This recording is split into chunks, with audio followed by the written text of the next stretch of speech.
good to see you all. So I'll be very brief with the introduction. Today we're going to talk about something you may have heard is of importance, AI. For that, we have a very special guest. There are many ways I could introduce you. What I want to say is that we were first introduced years ago, even before you started your PhD. And something you have achieved with your PhD is that you have built theories. We have also built together a lot of infrastructural platform, I don't know how to call it, when it comes to computational antitrust. So we've done a lot. I am convinced that one day we would say that Teodora came to the VU Amsterdam to give a talk. Can you realize that she was actually here? So no pressure, but I'm very excited. The format is the same as always, half an hour presentation, and then we have about half an hour for the Q&A. The presentation is recorded, but the Q&A is not. On that, thank you very much, and yet looking forward to it. Thank you very much, Thibaut, for having me. It's a great pleasure to be here in this very impressive room. I feel a bit like a movie star.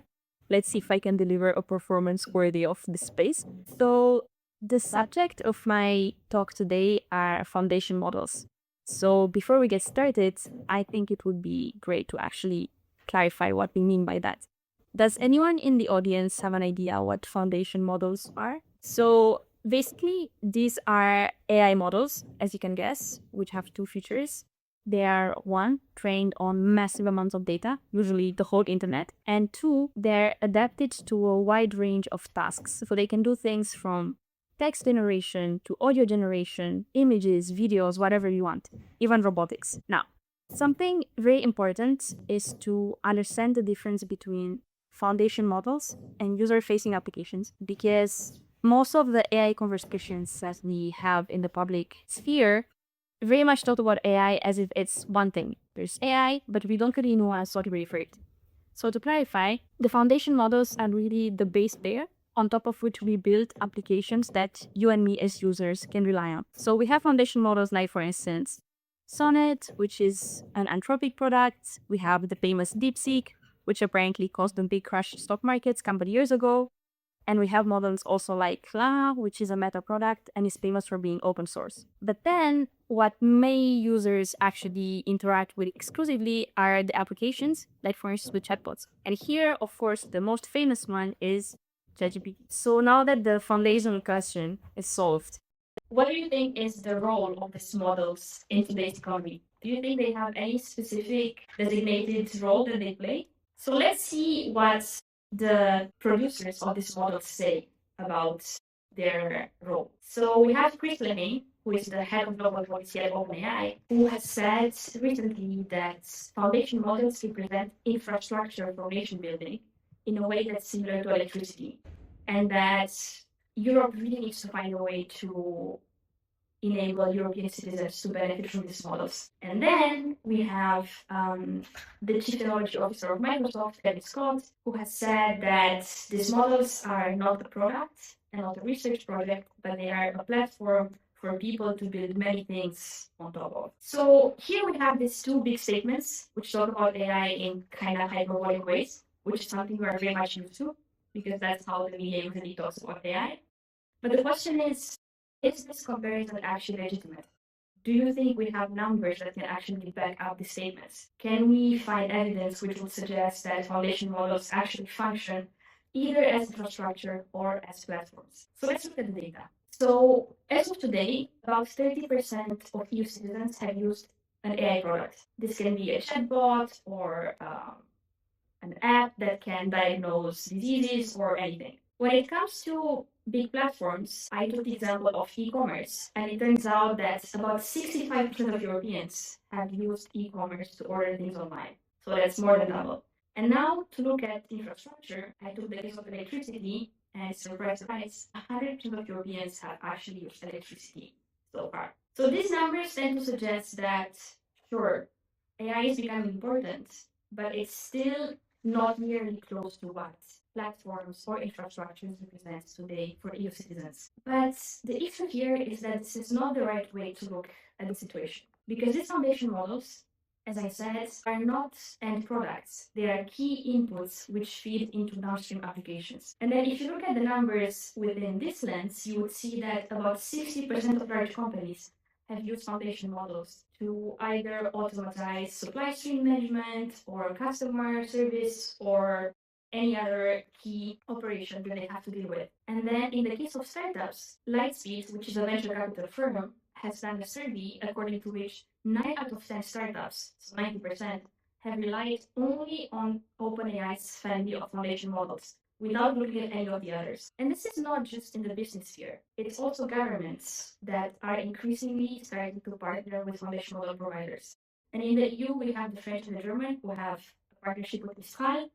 And in the US, of course, I guess everybody in this room has heard of the scandal with Anthropic and OpenAI that's been unfolding in front of our eyes over the past days. So we agree that foundation models are becoming fundamental inputs.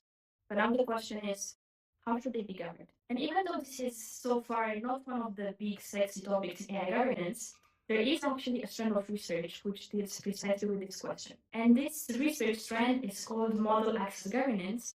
And this is the question of how should foundation models be governed and who should be in charge of making governance decisions. So the main approach in this literature that's been crystallizing over the past few months is based on two things.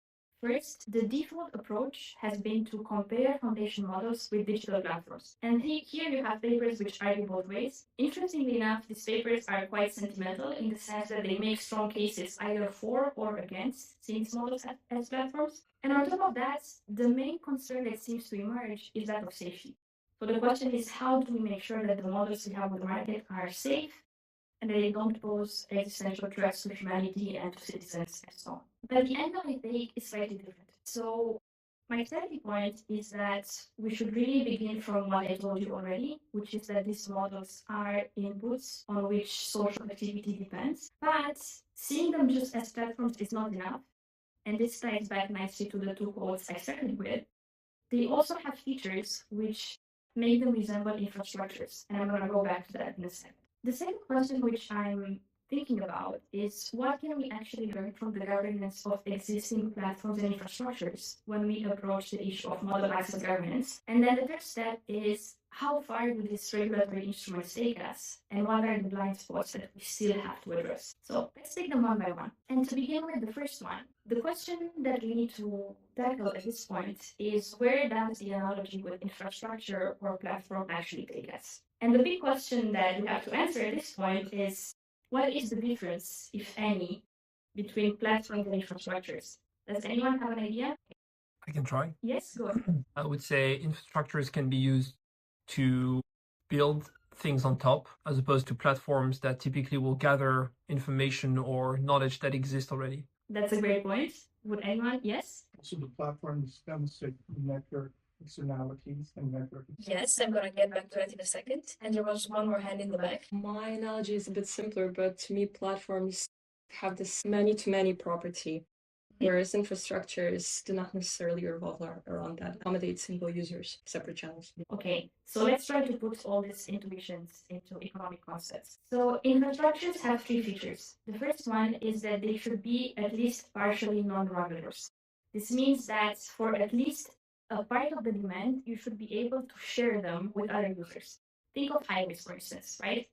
The fact that other cars drive on the highway is fine, unless you hit the point of congestion, at which point you get stuck in a traffic jam and the value you get from the highway. But up to the traffic jam point, you don't really get bothered by the fact that other people use the infrastructure as well. Second, infrastructure are means, not ends. And this goes back to the point that they are supposed to be valuable as inputs and not as end products. And here I can stick with the road analogy and think of the fact that if you look at highways, of course, when you drive your car at a high speed and you have your favorite music on and the windows down, that's fun. But that's not the main value you get from the road. The main value that it gives you is that you can use it for transportation, to travel, and also to get access to goods and services which are at a distance, right? And then the third point is that they are supposed to be generic inputs. So they can be used for a wide range of downstream activities. You can use a road to go on holiday, to go to work, to order products, and so on. Now, platforms have a narrower function. First of all, as many of you said, or at least alluded to, they bring together economic agents. They are sort of an interconnection resource. And second, they are defined by the fact that they actively manage the network effects that the presence of multiple agents generate. Does everybody know what network effects are? Okay, I see a lot of nods. Perfect. So to put it all together, the key difference between platforms and infrastructures is the fact that platforms facilitate usually one type of activity, like for instance, e-commerce or communication or social media, whereas infrastructures usually serve as a sort of substrate that is useful for a very wide range of downstream activities. And in terms of their effects, when you think of platforms, usually network effects increase the value that you derive from the product. So the more people use WhatsApp or Facebook, the more valuable the resource is to you. Whereas for infrastructure, it's not really the case. You won't pay a higher highway tax just because more cars run on the highway. In fact, it can be actually the opposite. The fact that other people use infrastructure doesn't give you a concrete benefit at all. Only perhaps very indirectly because you're also happy that your friends can drive on the highway and reach your house faster. But that's much more indirect than you have with platforms. Now, the issue is that the comparison can be very neatly done in theoretical terms, but in practice things are a bit more complicated. And a big factor that creates such complication is the fact that infrastructure and platforms are not absolute. You can't say a road is infrastructure, a digital app is a platform. Because, for instance, a road that connects a holiday house with main highway is not infrastructure. It's just something that you use privately for your own benefit. It's not generic. It's not helping anyone else apart from you. So the idea is that infrastructures and platforms are relational. They become infrastructures and platforms in relation to specific uses. So what can happen is that you have resources that can serve both functions. And here, social media is actually a very good example because you have, for instance, the case of Facebook, which in many global south countries becomes infrastructure because it's used to organize basically your whole life. Use it for commerce, for communication, for political activism, you name it. So scholars have argued that we witness the emergence of so-called platform infrastructures and infrastructure platforms. Now, what does this all mean for foundation models? And is this hybridization problematic? So what I argue is that actually it isn't, and that we don't have to put foundation models in one of the two boxes. And it's much more productive to actually recognize that they have features of both. So you all know that they have a low marginal cost and that they are non-rigorous up to congestion.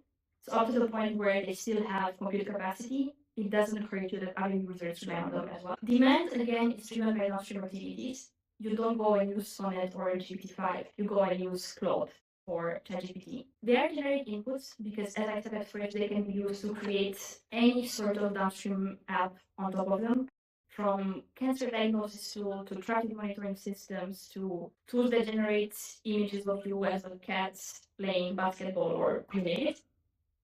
But, and this is their platform-like aspect, they also manage network effects. And here the most important aspect is the data.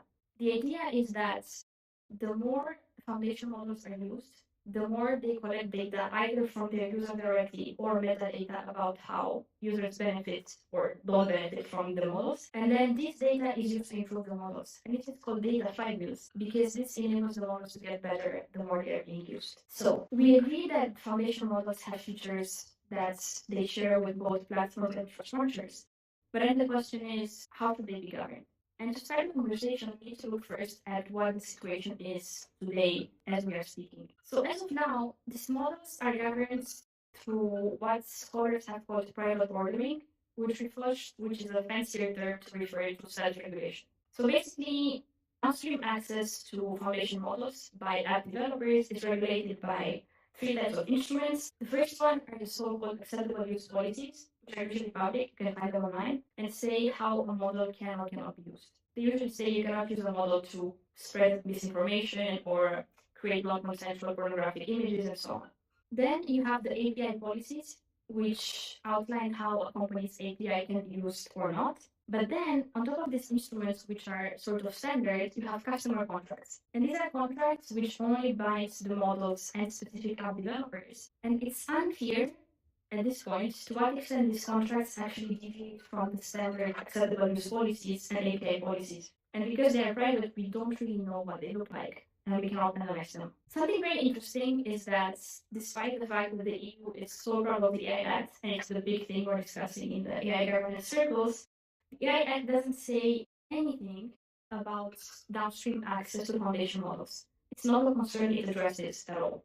It's focused exclusively on safety and how this model should respect copyright protection and so on, but it doesn't say anything about how downstream developers should be able to access this foundation model. But then the question is, sure, access is governed so far by private ordering, but is this problematic? And actually, it is problematic already, and the problems we have can become bigger in the future. So what we see so far is that these models display a so-called commercial bias.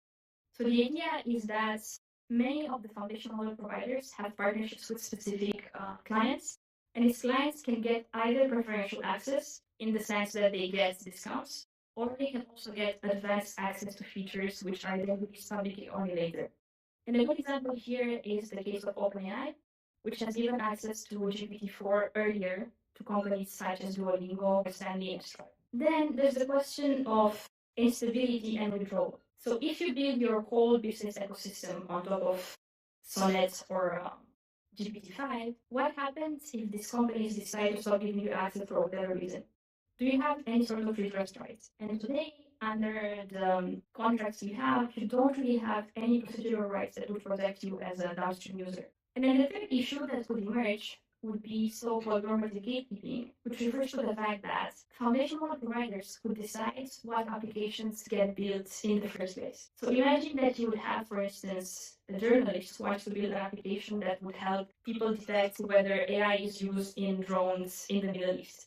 If the foundation model provider has a partnership with the US government, for instance, that actually wants AI to be used in war, it's unclear whether this foundation model provider actually has an incentive to give access to its ecosystem to someone interested in building an app that goes against its vital interests. So we do have these potential issues, but how can we deal with them? And here the question is, what can we learn from what's already out there? And I think that this is an important step because you often have legal scholarship that pretends nothing has ever been written on a certain topic and you have to start from scratch and ground zero. But actually, it's never the case because you always have a lot of pre-existing norms that you can build on and that you can learn from. So let's try to do that. As I said, you have both platform and infrastructure features in foundation models. So let's see what we can learn from both types of regulatory approaches when it comes to addressing the risks that I mentioned before. So platform governance is actually the approach which has received the most interest, and you can understand why. Because if you look at the DMA and the DSA, they seem to take you a far way. And the article in the DMA which has been invoked most frequently is Article 6, Paragraph 12, which says that business users that rely on platforms should have access under conditions which are fair, reasonable, and non-discriminatory. So that sounds great, right? But the problem is that this article doesn't mandate access. It just says that everybody who can access the platform should access under these conditions, but it doesn't oblige platforms to give access to anyone. So if you go back to the example of someone wanting to build an application that goes against OpenAI's or Anthropic's interests, Article 6.12 doesn't help you there. So what do we do? Something else that has been invoked a lot is to treat the choices of foundation models to allow downstream users to build on top of them in the same way in which the DSA treats content moderation. And then scholars have argued that we should have an equivalent of Article 14.4 of the DSA, which says that whenever you decide not to give access to a certain application, you should look at the fundamental rights of users. The problem here is that the users at stake, in the case of foundation models, are usually business developers, and you can't really argue in the same way that businesses have fundamental rights that you have to protect.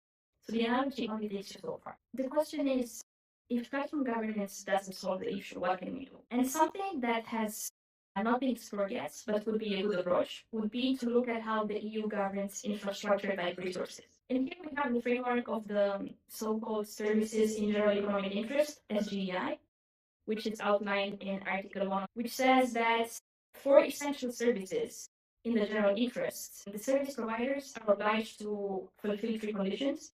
One, they have to provide a minimum service to everyone. It has to be universally available and affordable for everybody. So for foundation models, this would look along these lines. You would have to give access to your models to everybody, but not to the latest capacities. And you wouldn't be able to decide which uses are superior to others. So everybody wanting to build anything could use your model. But the question is, do we actually have the conditions to impose these obligations? Because as you can imagine, infrastructure side obligations cannot be applied to any business whatsoever. What happens is that you need to fulfill certain conditions. Now, the thing is that there isn't a single set of conditions that a business has to fulfill to be considered infrastructure. What happens is that we have a very fragmented sector by sector approach. What we can do though is to look at specific sectors and to sort of reason by analogy and see whether similar conditions are present when it comes to foundation models. So we have, for instance, the EU Electronic Communications Code, which looks at access to internet. And it says that you can impose public access obligations on internet providers if you have three conditions. One, there have to be high and non-transitory barriers to entry.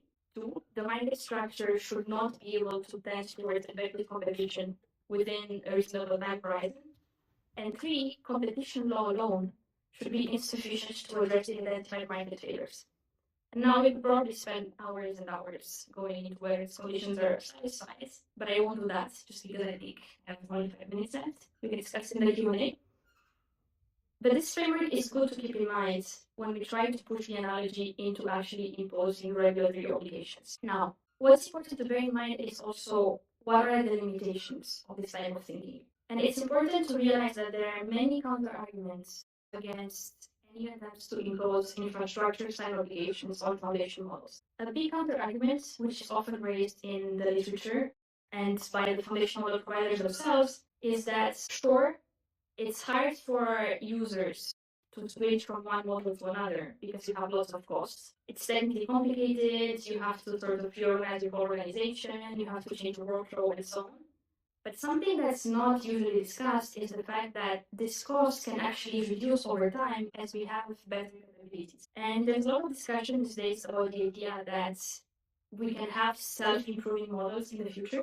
And in that case, and there are many papers that deal with this point. And in that case, you won't really need to reprompt the model from scratch to adjust it to your use cases. You can just tell it outright what you want, and then you don't have to deal with tailoring it to your needs and fine-tuning and all that. A second point, which is fundamental, that infrastructure-style governance has been designed with natural monopolies in mind, with resources that cannot be duplicated because it's inefficient. Now, the question is, do foundation models actually have these features? And it's very hard to make the case because, sure, you do need a lot of data and computing power and engineering talent to build them upright, but we have several players on the market. So you cannot really argue that it's a natural monopoly situation. You can argue for sure that having a very competitive market is not sustainable and perhaps not even desirable, but pushing to the point of natural monopoly is still a stretch. And then the last point is whether there's actually a public interest in all this. And as I argued at first, these foundation models are becoming more and more important, and you have almost all startups relying on them and also large businesses. But from that to arguing that they're becoming public services, there's still a long way to go. Something that it's important to take in mind though, to bear in mind though, is the fact that this is just the beginning of the conversation. So we are really at the beginning of the emergence of foundation models and of their adoption in downstream markets. But I think that it's important to realize from this point what are sort of the regulatory options that we have and to look at the whole spectrum of options that we can rely on if we want to address this house. And I think I will stop there. Thank you. Thank you. All right, I will get us started with two questions.